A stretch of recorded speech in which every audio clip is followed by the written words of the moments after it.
Bonjour et bienvenue sur la chaîne YouTube du Club Paname. Le foot change, mais les rapports entre les joueurs et les supporters changent-ils dans la même direction? C'est à travers l'évolution de ces rapports en regard des cas d'école de Rabiot, Mbappé et Neymar que nous allons traiter la question aujourd'hui. Les joueurs passent, le PSG reste.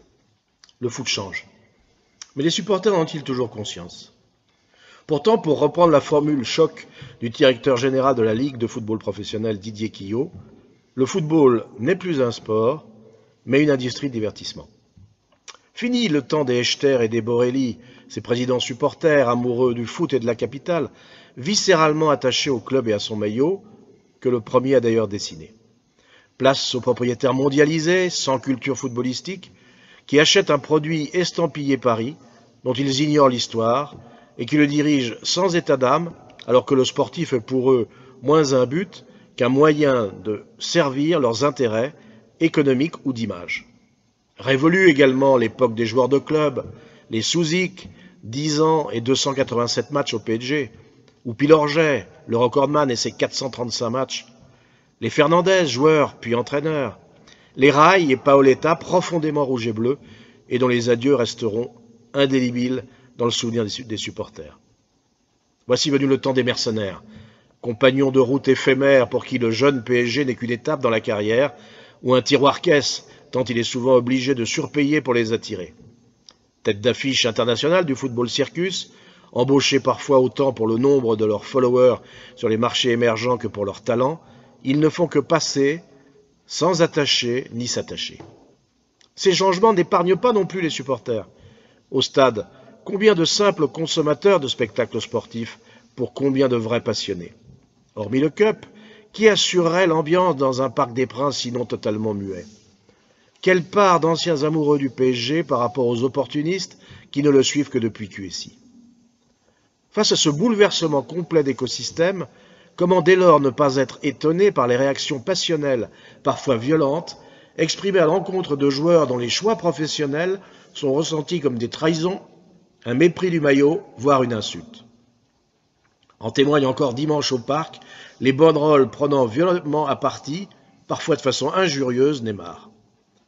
Il faut dire que l'attitude trop peu professionnelle des dirigeants du PSG à l'égard des joueurs, le président Nasser Al-Khelaifi en tête, n'a pas aidé à la prise en compte de ce changement de paradigme.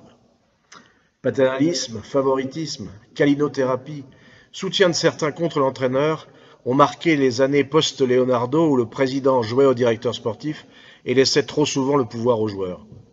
Comme les ont plombés la gestion anti-économique des contrats, entre refus de vente au prix de prolongation et d'augmentation salariale successives, rémunération hors marché, maintien dans l'effectif parfois au-delà de la date de péremption, comme avec Maxwell et surtout Thiago Motta, mise du club en position de faiblesse face à des fins de contrat mal anticipées avec le risque de départ libre sans indemnité de transfert.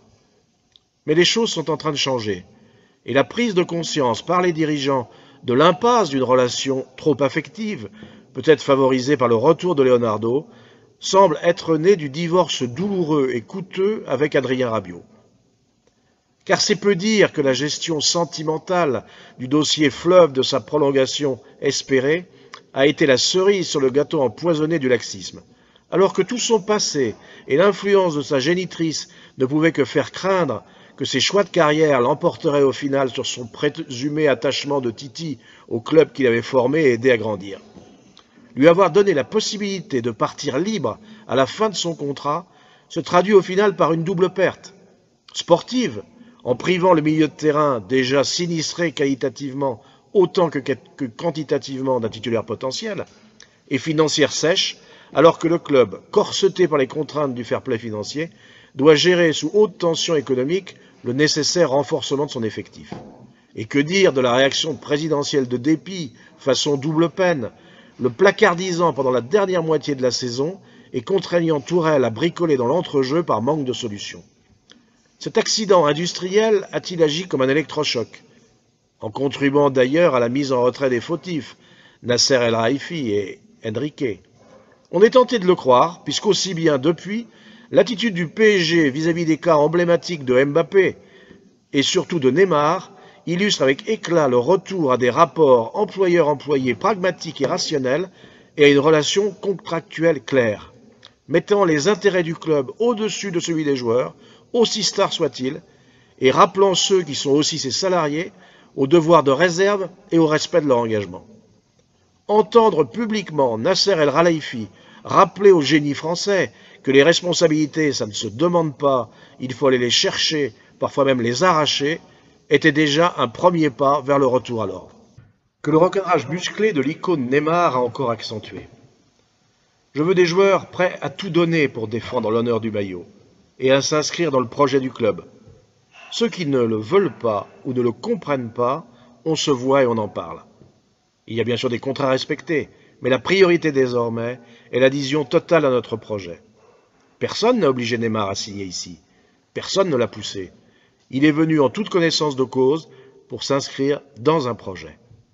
Avant que Leonardo ne porte le coup de grâce en répondant en froid gestionnaire aux velléités de départ de son compatriote. Neymar peut quitter le PSG s'il y a une offre qui convient à tout le monde. Le PSG veut compter sur des joueurs qui ont envie de rester et de construire quelque chose de grand. Nous n'avons pas besoin de joueurs qui feraient une faveur au club en restant ici. Et de conclure en affirmant le changement de préséance entre autorité des joueurs et autorité du PSG, je ne connais pas un club qui a gagné sur la durée avec un joueur plus fort que lui. Pour qu'un club puisse avancer, il doit avoir le contrôle sur tout, y compris sur ses joueurs les plus importants.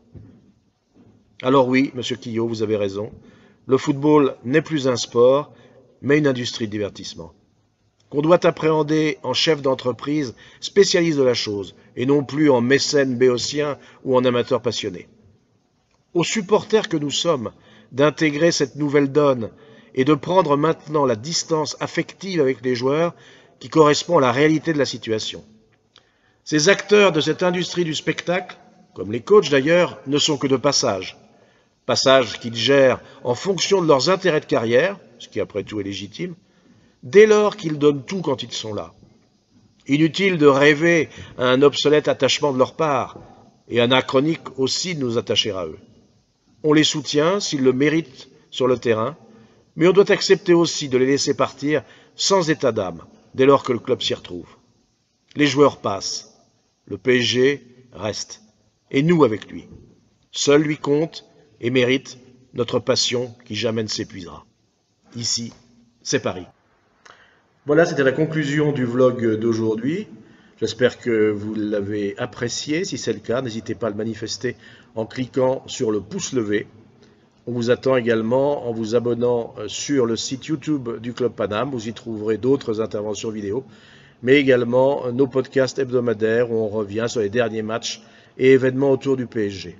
Merci encore de votre soutien et à très bientôt.